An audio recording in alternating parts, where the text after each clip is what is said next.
جيش التحرير المرحوم لاليام مصطفى ابن بوجمعة والجيلي سعدية من مواليد 4 فيفري 1928 بولاية غليزان، أين كان والده معلما في هذه المدينة.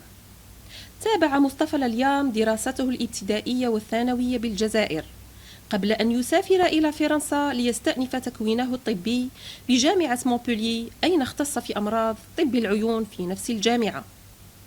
بعد إضراب الطلبة في 19 ماي 1956 استجاب لنداء اتحاد الطلبة المسلمين الجزائريين وهو طالب في السنة السادسة ليلتحق بالقاعدة الشرقية بتونس. هكذا اصطحبه إلى معاقل جيش التحرير بالولاية الثالثة التاريخية عام 1957، حيث تكفل بمجال الصحة لجيش التحرير مع رفيقته في الكفاح نفيسة حمود التي وجدها مجندة بالولاية الثالثة التاريخية.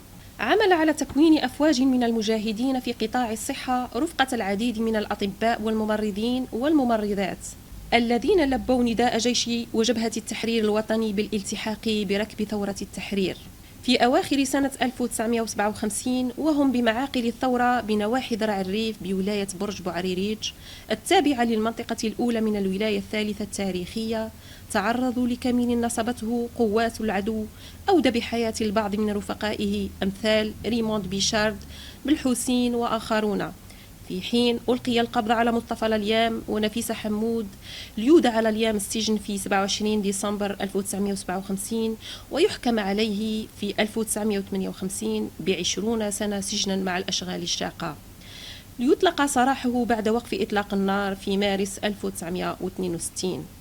بعد الاستقلال واصل المرحوم الدكتور سي مصطفى خدمة وطنه مساهما في دفع عجلة التكوين الطبي في الجزائر المستقلة كرئيس مصلحة طب العيون بمستشفيات بارني نفيسة حمود حاليا ومصطفى باشا. كما انتخب نائبا بالمجلس الشعبي الوطني ممثلا لولاية غليزان عام 1977. انتقل المجاهد مصطفى لاليام إلى رحمة ربه بتاريخ 13 جوان 2009.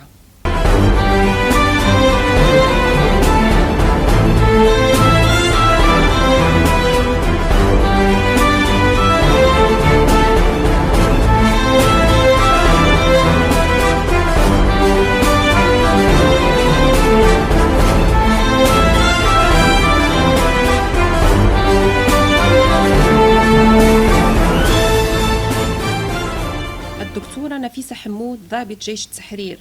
نفيسة حمود من مواليد الجزائر العاصمة في 17 مارس 1924، ابنة حمدان وحاج موسى زليخة، تنتمي إلى عائلة برجوازية عريقة.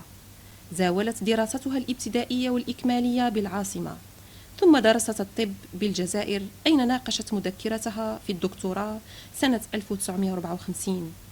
انضمت مبكرا إلى صفوف الثورة التحريرية، حيث كانت تساهم رفقة البعض من أهلها ومعارفها في مساعدة المرضى والمصابين والمطلوبين من الشرطة الفرنسية.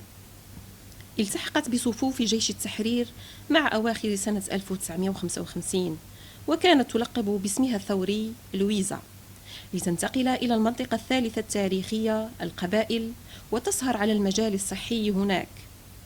يشهد عليها الكثير من المجاهدين، فيتذكر البعض أنها اعتقلت أواخر 1956 بعد انعقاد مؤتمر الصومان بالناحية الأولى بالأربع ناثرة بقرية آيت حاج، إثر حصار قام به العدو بالمعمورة، لتودع السجن بتيزي وزو ثم الجزائر العاصمة، حيث عملت جبهة التحرير على الدفاع عنها بواسطة المحامي الأستاذ محمد حاج حمو، لينتهي الأمر بالإفراج عنها لتلتحق إثرها بصفوف جيش التحرير بالولاية الثالثة.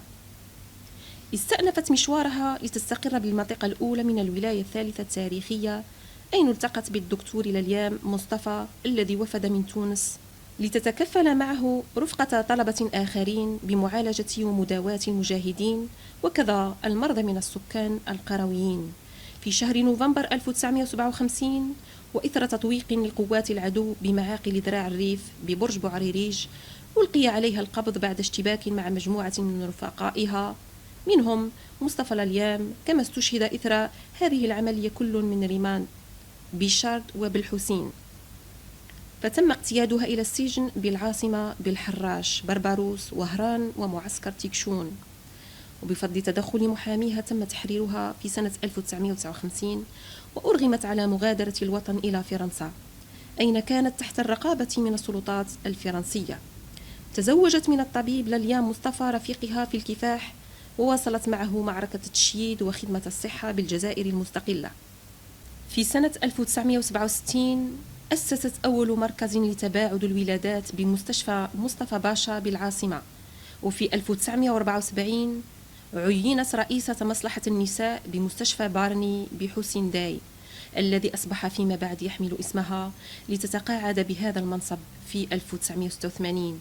في 18 جوان 1991 عينت وزيرة للصحة لبضعة أشهر، لتنسحب من الساحة السياسية بعد ذلك وتتفرغ لعائلتها.